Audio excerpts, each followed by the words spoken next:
Imagine losing everything you love in a matter of seconds, only to discover that the true hero was by your side all along, patiently waiting with 4 paws and a heart bigger than the world.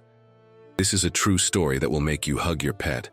Today, like, share, and subscribe for more heartwarming stories like this. The biting June wind carried the scent of distant smoke and broken promises as Matthew first crossed the rusty gates of the abandoned farm. Beside him, Thor, a German shepherd with golden fur and eyes that seemed to understand ancient secrets, sniffed the air with an intensity that hinted at something beyond the obvious. It was as if the dog could sense that the place held stories buried under layers of dust and time, stories that would soon intertwine with his own in an irreversible way. The St. Mary's farm had been auctioned off after decades of neglect, and Matthew, a 35-year-old veterinarian carrying the weight of a recent divorce and shattered dreams, saw in this forgotten land an opportunity for a new beginning. The peeling walls of the main house told tales of past glories, while the leaning barn whispered secrets to the wind. Thor, rescued from abuse 3 years prior, was more than a companion to Matthew. He was his anchor in a world that seemed to have lost its footing, a constant reminder that loyalty and unconditional love still existed somewhere. The first month was a battle against time and the elements. Matthew woke before sunrise, his hands working tirelessly to restore life to this dead place. Thor always stayed close, sometimes helping to chase away the wild chickens that had taken over the property, sometimes simply observing with that silent wisdom only dogs possess. It was on one of those mornings while Matthew was trying to repair a broken fence that Elena first appeared. She arrived on a bay horse, her black hair dancing in the wind like silken snakes. She was the daughter of the neighboring farmer, a 30-year-old woman carrying the responsibility of keeping her ailing father's property alive. Her brown eyes studied Matthew with a mixture of curiosity and suspicion, as if assessing whether the stranger represented a threat or a promise. Thor, normally reserved with strangers, approached her with his tail wagging, a sign Matthew had learned to respect over the years. Elena explained that St. Mary's farm had a dark history. The former owner, a man embittered by the loss of his wife, had isolated himself from the world, letting the property wither along with his soul. The elders said he had hidden something valuable somewhere on the property before he died, but no one had ever found anything but rusty tools and dusty memories. Matthew listened to the story with the natural skepticism of someone who had learned that true treasures rarely come in the form of gold. The second month brought the first winter, storms and with them, challenges that tested Matthew's determination. The roof of the main house began to give way under the weight of the water, and the well that should have provided clean water proved to be contaminated. It was Thor who first sensed the real danger. On a particularly stormy night, the dog began to bark frantically, scratching at the door of the room where Matthew was sleeping. His barks were not of fear, but of warning, a guttural sound that Matthew had learned to interpret as a sign of imminent danger. Following the dog through the darkness illuminated only by lightning, Matthew discovered that one of the main beams in the barn was about to collapse. If it had fallen, it would have taken with it not only the structure, but also the tools and supplies he had stored there. Working under the torrential rain, man and dog managed to shore up the beam with makeshift planks, Thor holding the lantern between his teeth while Matthew hammered nails with hands numb from the cold. Elena appeared the next morning, bringing hot soup and dry blankets. She found Matthew and Thor sleeping in the barn, the man hugging the dog as if they were shipwrecked, clinging to a life raft. It was the first genuine act of kindness between them, the beginning of something neither of them was prepared to name. She left the food and departed silently, but not before Thor woke up and licked her hand in gratitude. The third month marked a subtle but significant turning point. The farm was beginning to show signs of life. The fences were repaired, the roof patched, and Matthew had managed to clean the well with the help of local workers. Thor had established his own routine, patrolling the boundaries of the property, like a silent guardian, always alert to any change in the environment. It was during one of these patrols that the dog made a discovery that would change everything. Digging near an old tree, Thor unearthed something that glinted in the damp earth. It was a metal box, corroded by time but still intact. Inside, Matthew found not gold or jewels, but something infinitely more valuable. Old photographs, yellowed love letters, and a diary detailing the life of the former owner. The pages revealed a man who deeply loved his wife and who, after losing her to a cruel disease, had shut himself off from the world, unable to bear the pain of her absence. The letters contained detailed instructions on improvements he planned to make to the farm, projects that never came to fruition due to his paralyzing grief. There were drawings of an irrigation system revolutionary for its time, plans for an orchard that would supply the entire region, and even sketches of a rural school he dreamed of building in memory of his wife, who had been a teacher. Matthew realized that he had in his hands not only the story of a man, but a legacy of love and hope that had been buried along with the pain. Elena visited more frequently now, always with some practical excuse but staying longer than necessary. Her visits were like rain in the drought, expected and welcome, bringing life where there had only been expectation. One particularly hot afternoon, the sun hanging in the sky like an overripe fruit, while helping Matthew plant the first saplings of the orchard following the plans he had found, she revealed her own story. Sweat dripped from her temples as her hands worked the red earth, and it was then, between planting one jaboticaba sapling and another mango tree, that the words escaped. Her father was battling aggressive cancer, each day a silent battle she fought alongside him. She had abandoned a promising career as an agricultural engineer in the city, leaving behind a fiancé who didn't understand that some choices aren't made with the head, but with the heart.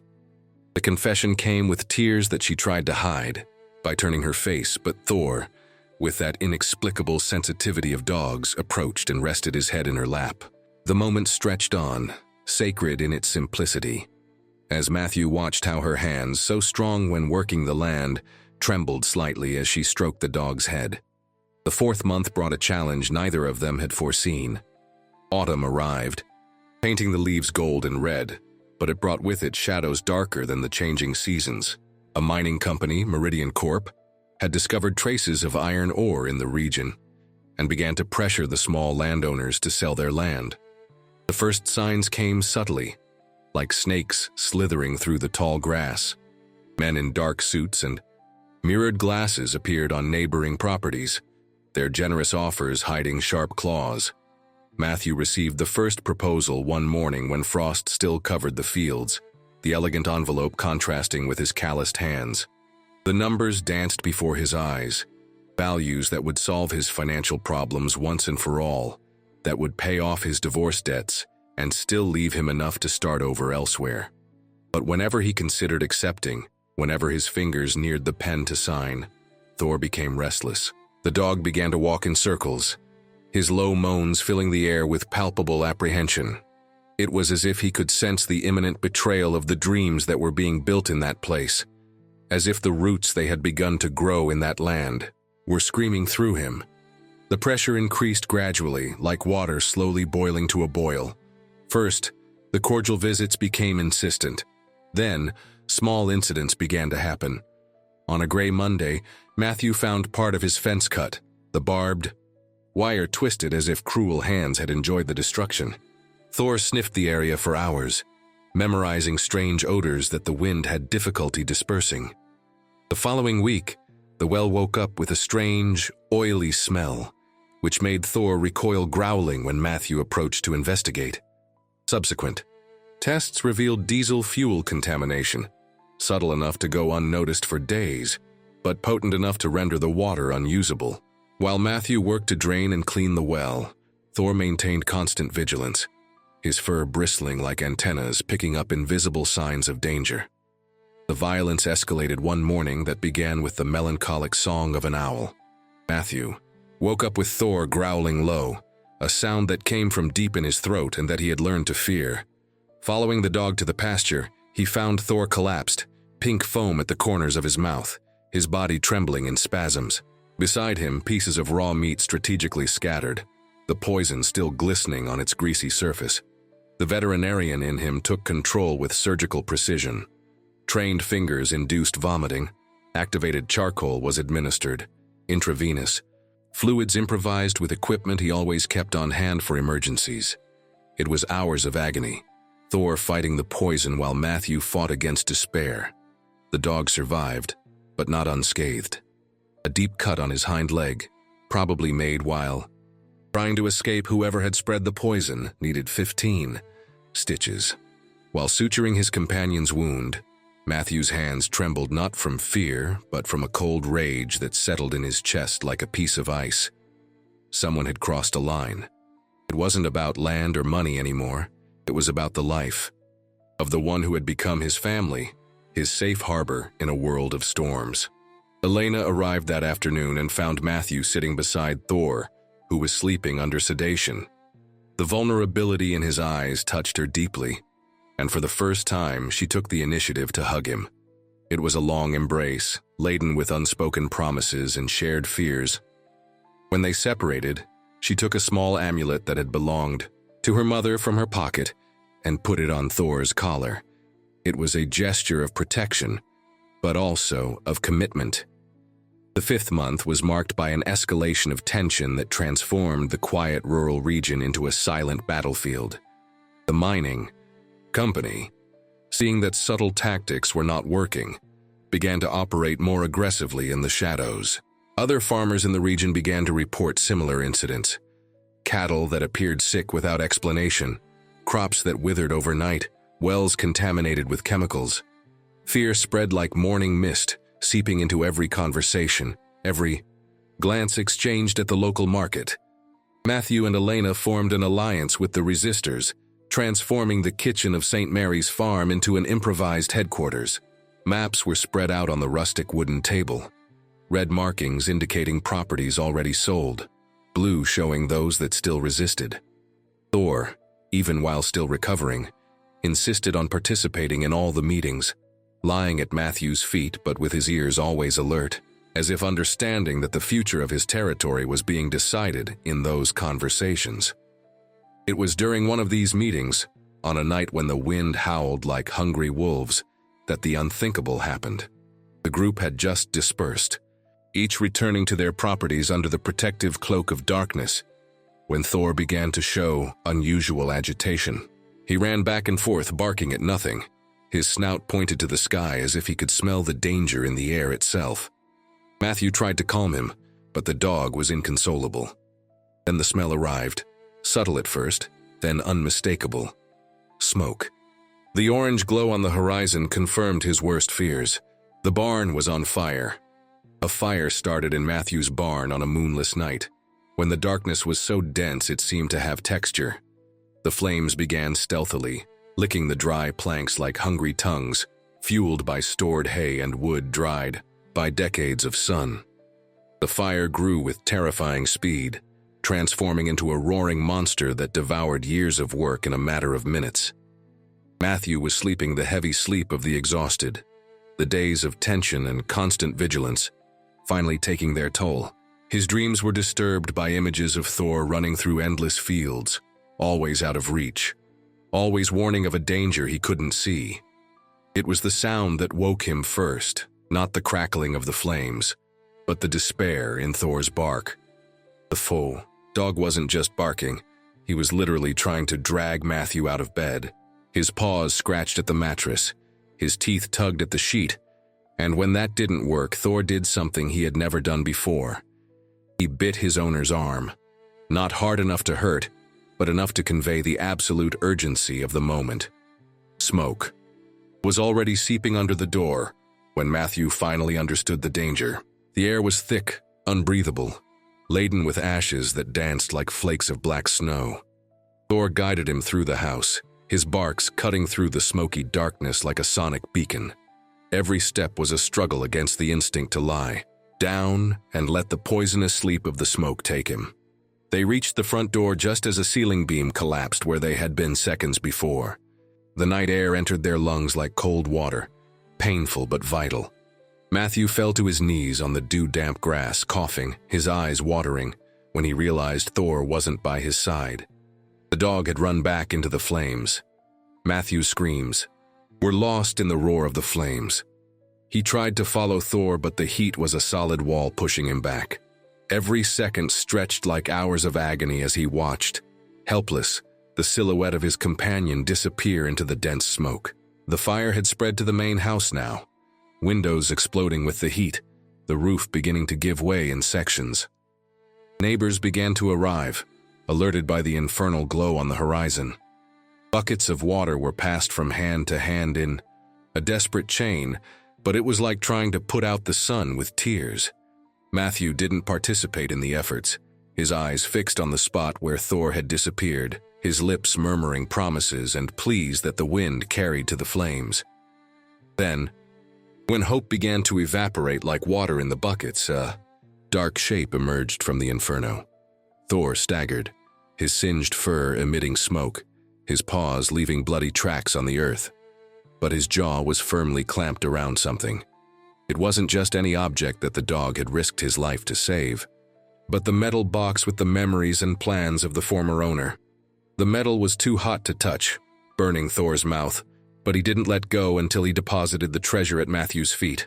Only then did his legs give way, his exhausted body finally succumbing to the superhuman effort. Matthew picked him up in his arms, feeling the heat radiating from his singed fur. The areas where the fire had been most cruel, revealing red skin and blisters already forming. Elena arrived with her father's pickup truck, driving as if the devil were chasing her. She jumped out before the vehicle even came to a complete stop, her eyes registering the devastation in seconds before focusing on what mattered. Together, they carried Thor to the back of the truck, Matthew holding the dog's head in his lap. As Elena sped down the dirt road, each pothole eliciting a groan of pain from the injured animal. The veterinarian in Matthew worked through tears, his hands performing procedures he knew by heart, while his heart broke with every groan from Thor. The burns were extensive, covering almost 30% of the dog's body. His paws were the worst, the skin completely destroyed where he had stepped on embers to reach the box. Elena watched in silence, passing instruments and medications, her own tears falling silently as she held a flashlight to illuminate the work. It was hours of delicate procedures, cleaning wounds, applying ointments, administering analgesics. Thor remained conscious throughout the process, his eyes never leaving Matthew's face, as if his presence was the only anesthesia he needed. When the sun rose, painting the sky with colors that seemed to mock the night's destruction, Thor finally fell asleep, his exhausted body finding refuge in unconsciousness. Elena made a decision at that moment, watching Matthew vigilantly guarding Thor's restless sleep. She grabbed her cell phone and called Marcus Santana, an environmental lawyer who had been her college classmate and now worked on major environmental crime cases in the city. It was time to fight with other weapons, time to turn pain into action. While Matthew cared for Thor in the following days, Elena coordinated a legal war operation. Marcus arrived 2 days later, bringing with him a team of investigators. What they discovered went beyond expectations. Meridian Corp was not only using illegal coercion tactics, but its geological studies were fraudulent. There was no significant iron ore in the region. What they really wanted was access to the springs that ran beneath the properties, a resource that would be infinitely more valuable in the coming decades. Furthermore, the drilling that had begun, in secret, was systematically contaminating the aquifers, an attempt to make the land unsuitable for agriculture and force sales at ridiculously low prices. Documents obtained by an internal informant revealed conversations where executives openly discussed accelerating the persuasion process through controlled incidents. The discovery changed everything.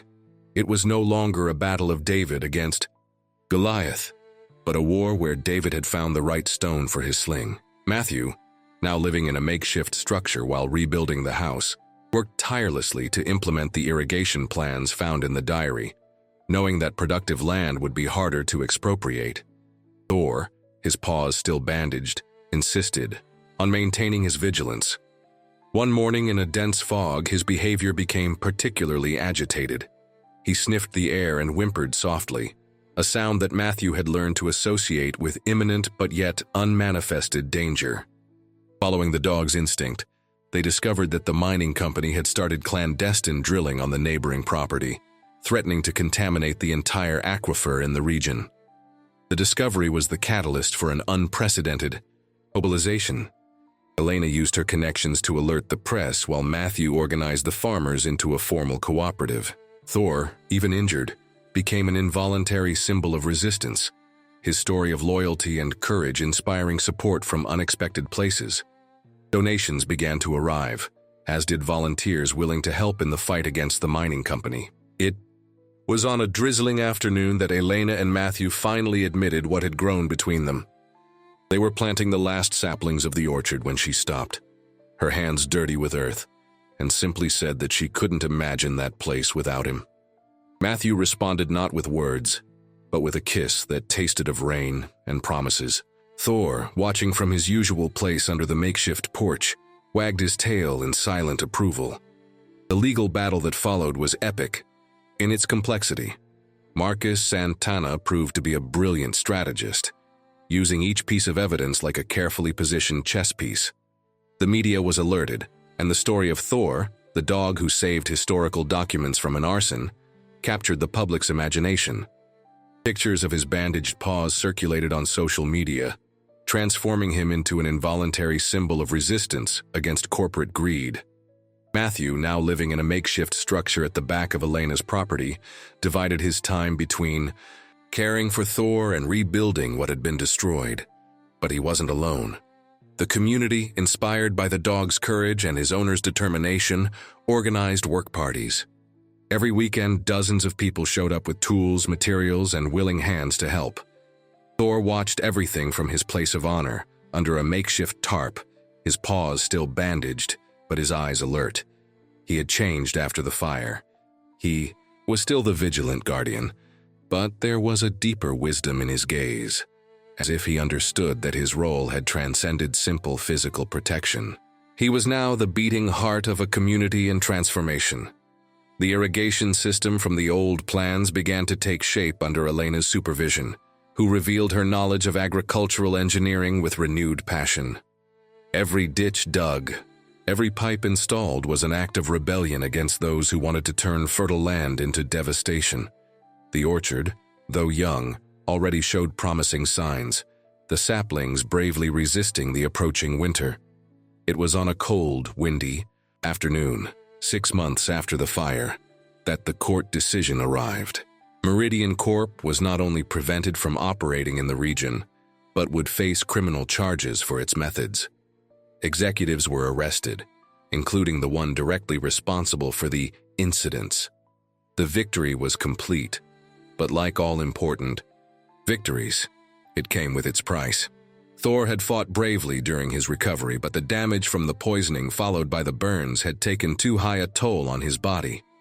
One morning, when the first frost of winter covered the fields like a sheet of crystal, Matthew found his companion breathing with difficulty, his chest rising and falling at an irregular rate.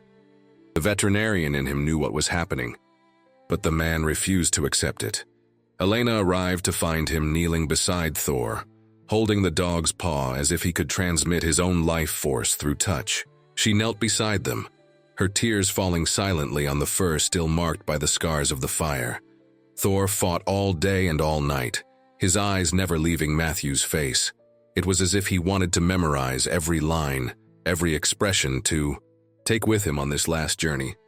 Elena stayed with them, sometimes softly singing songs her mother used to sing, sometimes simply offering her silent presence as an anchor in a sea of sorrow. When the sun rose over St. Mary's farm, dying, the sky with shades of pink and gold that seemed too gentle for the moment, Thor took his last breath.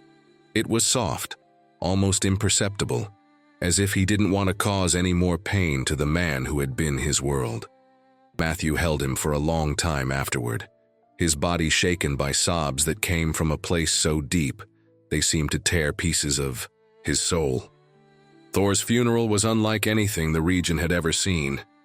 It wasn't just a farewell to an animal, but a celebration of a life that had touched and transformed so many others. People came from distant farms, some who didn't even know Matthew personally, but had heard the story of the hero dog. He was buried under the large sycamore tree that stood at the highest point of the property. from where one could see the entire expanse of the land he had helped protect. Matthew had built a small stone headstone, where he engraved with his own hands, "Thor, guardian friend, hero. Your love will live in every tree that grows on this land." Elena held Matthew's hand throughout the ceremony, and when he wanted to speak but the words wouldn't come, she spoke for him. She told of Thor's courage, of how he had taught them all that love is not just a feeling, but a daily choice to put the well-being of another above one's own. She spoke of how an animal had shown more humanity than many humans, and how his sacrifice had saved not only documents or land, but the spirit of an entire community. The months that followed were of reconstruction, not only physical but emotional. Matthew threw himself into work with an intensity that worried Elena, but she understood. It was his way of honoring Thor, of transforming pain into something productive. The house was rebuilt, bigger and stronger than before. The orchard flourished, the first fruits appearing as multicolored miracles among the foliage. The rural school, which had been just a dream in the yellowed diary, began to take shape. Matthew insisted that it be built near the tree where Thor was, buried, so that children could learn not only math and reading but also about courage, loyalty, and love. Elena coordinated the project, bringing teachers from the city who were enchanted by the idea of a school that would teach not only the traditional curriculum, but also sustainable agriculture, animal care, and respect for the land. It was during the construction of the school, on an afternoon when the sun was setting, painting the sky with the same colors as the day Thor left, that Matthew heard a sound that made him stop. It was a low whimper, almost inaudible, coming from behind a pile of wood. Upon investigating, he found a puppy, no more than a few months old, thin and scared, with golden fur that gleamed in the evening light. The puppy looked at him with eyes that seemed like ancient souls in a new body, a golden that resembled fields of ripe wheat. When Matthew extended his hand, the little dog approached cautiously, sniffing before giving a tentative lick to his fingers.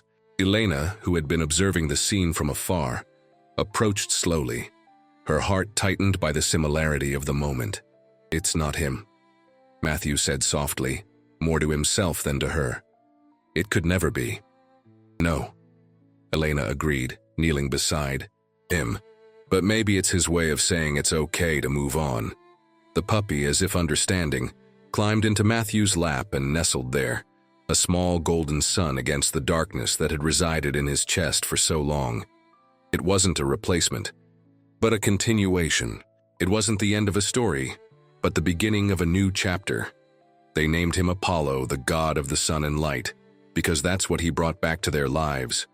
Apollo grew strong and healthy, developing many of the characteristics that had made Thor special. He had the same protective instinct, the same sharp intelligence, but also his own unique personality. Where Thor had been serious and focused, Apollo was playful and curious, bringing laughter where there had only been painful memories before. St. Mary's farm flourished beyond all dreams. The irrigation system transformed arid land into verdant fields. The orchard became the pride of the region, supplying fruit to schools and hospitals. The rural school, officially named Thor School by unanimous vote of the community, became a model for other regions, showing that education and agriculture could walk hand in hand. Matthew and Elena married under the same sycamore tree where Thor rested, in a simple ceremony that brought together the entire community. Apollo was the ring bearer, fulfilling his role with a comical seriousness that elicited laughter and tears in equal measure. When the newlyweds exchanged vows, they spoke not only of love for each other, but of a greater love for the land, for the community, for the legacy they were building together. Years later, when children ran through the orchards and the school was full of life and laughter, Matthew still climbed to Thor's tree every morning, not out of sadness, but out of gratitude. There, with Apollo by his side and the sun rising over lands that had been saved by the love and courage of an extraordinary dog, he understood that some stories don't end with death, they just transform. The wind that blew through the leaves of the sycamore tree seemed to carry echoes of a distant bark, not of farewell, but of approval.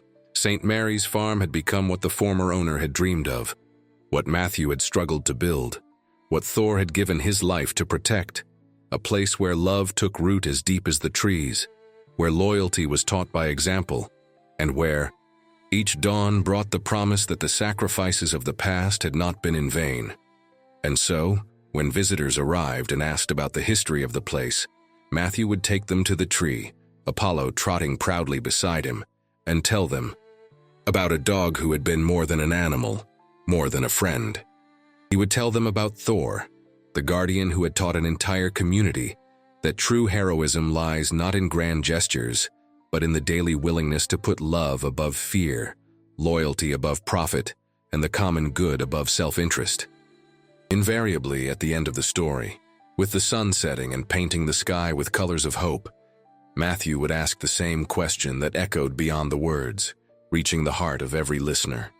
And you, at what moment will you allow loyalty and love to transform your own desert into a garden?